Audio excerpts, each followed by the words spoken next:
नमस्कार दोस्तों।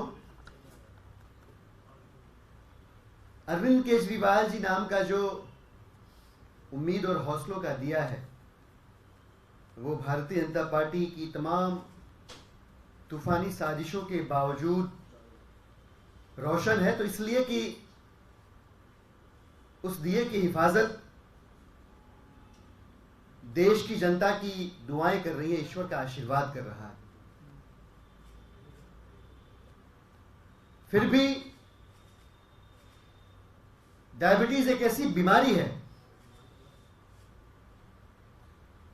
जो शांत मन में भी आशंकाएं डालती है और कहने को तो ये एक बीमारी है, पर जो लोग डायबिटीज को जानते समझते हैं वो ये भी समझते हैं कि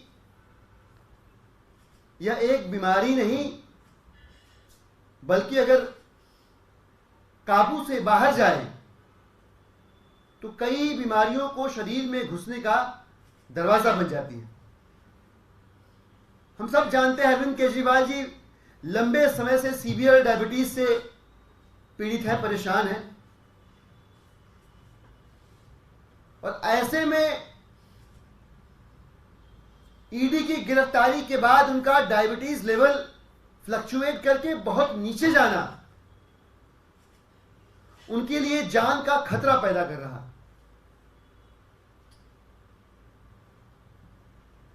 हम तमाम लोगों की दुआओं में वो शामिल तो हैं,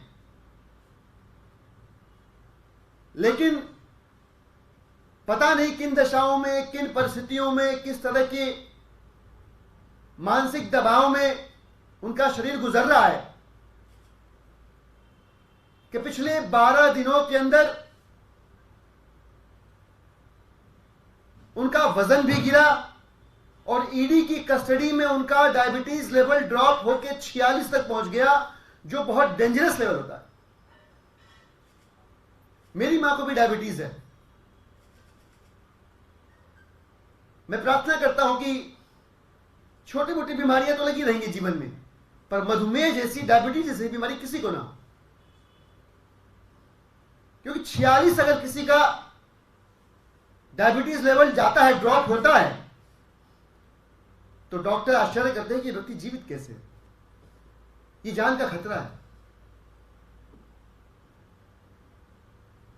मैं आपको बताऊं, अगर डायबिटीज का लेवल 80-85 भी टच करता है, so that is also considered as low diabetic level.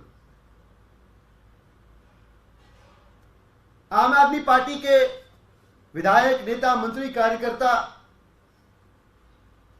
उनकी चिंताएं, उनकी परवाह और देश के लोगों की जो चिंताएं हैं, जो परवाह है, अपने इस उम्मीद और हौसले के दिए को लेकर, इसको जलाए रखने को लेकर, उसी परवाह से चिंतित होकर हम ये बात कह रहे हैं कि हमें अरविंद केजरीवाल जी के स्वास्थ्य की चिंता है। हमें उनके सेहत की चिंता इसलिए है कि जिस दिन उनकी गिरफ्तारी हुई, मैं ऑन रिकॉर्ड बता रहा हूं, उस दिन उनका वजन था 69.5 किलोग्राम, 69.5 kg। और अब जो लास्ट अपडेट आई है, पिछले 12 दिनों में, जिनमें ईडी कस्टडी के भी दिन शामिल हैं जब शुगर लेवल ड्रॉप हुआ 46 तक, पिछले 12 दिनों में अरविंद केजरीवाल जी का वजन घटकर 65 किलो रह गया है। 4.5 किलो वजन का घटना, वो भी कोई एक्सट्रीम डाइट प्लान को न फॉलो करने पर। जो थोड़ी भी समझ रखते हैं मानव शरीर की, उसकी संरचना की और कैसे हमारा शरीर अलग अलग परिस्थितियों में रिएक्ट करता है, रिस्पॉन्ड करता है, वो सब इस बात को समझेंगे कि ये दोनों ही इंडिकेटर्स चाहे कुछ बता रहे हो या ना बता रहे हो, बट उनकी गिरती सेहत की ओर जरूर पॉइंट आउट कर रहे हैं। 46 तक शुगर लेवल ड्रॉप होना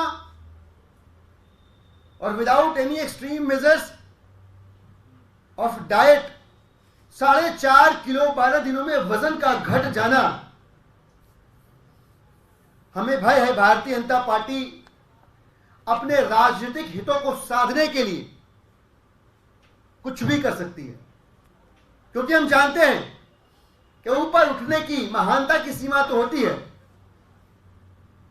लेकिन नीचे गिरने की कोई सीमा नहीं होती। और इसलिए हम यह आशंका व्यक्त कर रहे हैं कि भारतीय जनता पार्टी बिल्कुल भी इस देश की जनता की उम्मीद से खिलवाड़ न करे। जो इकलौता व्यक्ति इस देश के लोगों को हौसला देता है, दिल्ली के लोगों को उम्मीद से भर देता है, उसकी सेहत के साथ किसी भी किस्म की गंदी राजनीति नहीं होनी चाहिए, किसी भी किस्म की लापरवाही नहीं होनी चाहिए। आपका एक एक एक्ट दिल्ली और देश की जनता की नजरों में है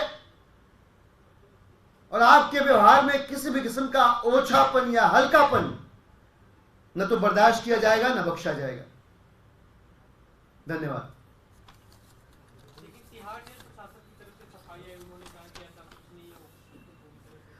देखिए, तिहाड़ जेल प्रशासन तो एक दिन की बात करेगा जब उनके पास गए वो।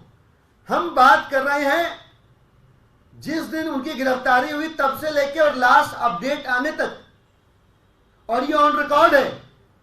जब वो अरेस्ट हुए 69.5 केजी उनका वेट था और लास्ट अपडेट जो आई तब उनका वेट 65 केजी था।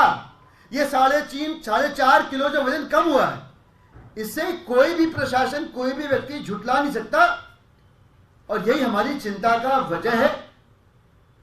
हम चाहते हैं कि किसी भी किस्म की लापरवाही ना हो। उनकी सेहत को लेकर पूरा देश देख रहा है। दिलीप जी, बांसुरी स्वराज का नाम आया कि उन्होंने ईडी की काउंसिल की लिस्ट में वो थी। बांसुरी स्वराज को लेकर आम आदमी पार्टी ने भी अप्रीहेंशन जताया कि ईडी और बीजेपी एक ही है। अब बांसुरी स्वराज की वजह से स्पष्टीकरण आया है कि उन्होंने 8 मार्च को ही जो काउंसिल थी वो ईडी के पद से इस्तीफा दे दिया था और करेक्शन कोर्ट नहीं करना है। देखिए, सच भी उन्हीं को कहना है, झूठ भी उन्हीं को कहना है। सारी बातें, सारा नैरेटिव वही सेट कर रहे हैं, वही शक्तिशाली है, उन्हीं का नियंत्रण है। मुख्य बात क्या है जो सुप्रीम कोर्ट ने कही, संजय सिंह जी की रिहाई करनी पड़ेगी, क्योंकि ना तो कोई सबूत है ना कोई मनी ट्रेल है। अब जो बड़े सवाल है भारतीय जनता पार्टी के सामने वो ये है कि बताएं कि शरद चंद्र रेड्डी से 60 करोड़ रुपए क्यों लिए। जो उनका सो कॉल्ड लिकर स्कैम है, उसके प्राइम एक्यूज से 60 करोड़ रुपए लेकर सेटिंग क्या हुई, डील क्या हुई। मुझे लगता है कि यह भारतीय जनता पार्टी की जिम्मेदारी है, उनकी बारी है कि इस तरह के नैतिकता से जुड़े सवालों का जवाब दें। धन्यवाद।